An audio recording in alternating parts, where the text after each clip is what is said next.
My name is Nadine Maenza, and I'm traveling this week in my own personal capacity to learn more about the Autonomous Administration of Northeast Syria.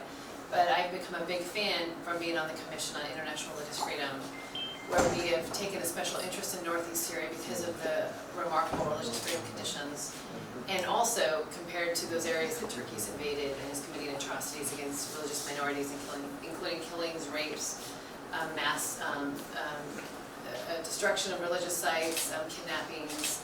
And so, I'm here this week to learn more, and I just finished a meeting with the Office of Religion and Belief that was so encouraging to see how Christians, Yazidis, and Muslims all work together. They even have an association of scholars that meet and share information, and how they're able to promote this really remarkable culture of tolerance, where they all deeply believe their religions, but then they also accept each other's religions. And it's really a model for not just the Middle East, but really for the world. We're also able to meet with the Yazidi community today and understand what they've gone through by being forced out of both a friend in Sarakani and other areas that Turkey has invaded, and what that has meant, and how many have died and been displaced.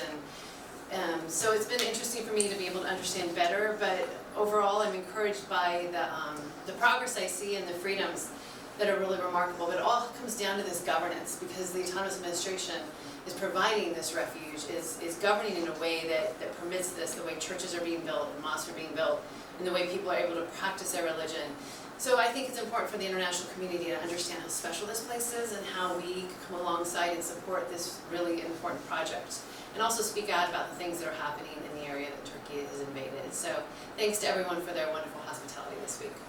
Even in Washington, we had a congressional hearing the U.S. Commission on International Religious Freedom did in June, where we really documented the conditions here in our hearing, as well as all the atrocities happening against religious and ethnic minorities in those areas that Turkey's invaded. But coming here and seeing the conditions for myself, meeting with people who have fled, a friend fled Sarakani, who have lost their homes, who people they know were killed, seeing it for myself and understanding has been heartbreaking, frankly.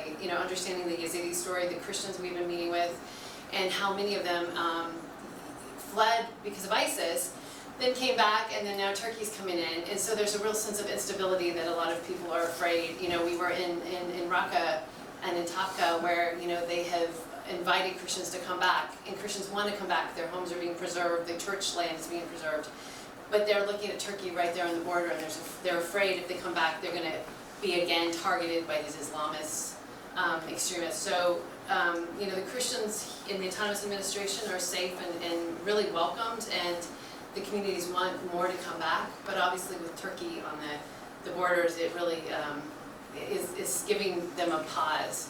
So we're hoping the international community will call out what's happening in these areas for what it is, and really that, as the USCIRF has recommended, that the U.S. government pressure Turkey to withdraw, which is really the only answer to people being able to return to their homes there.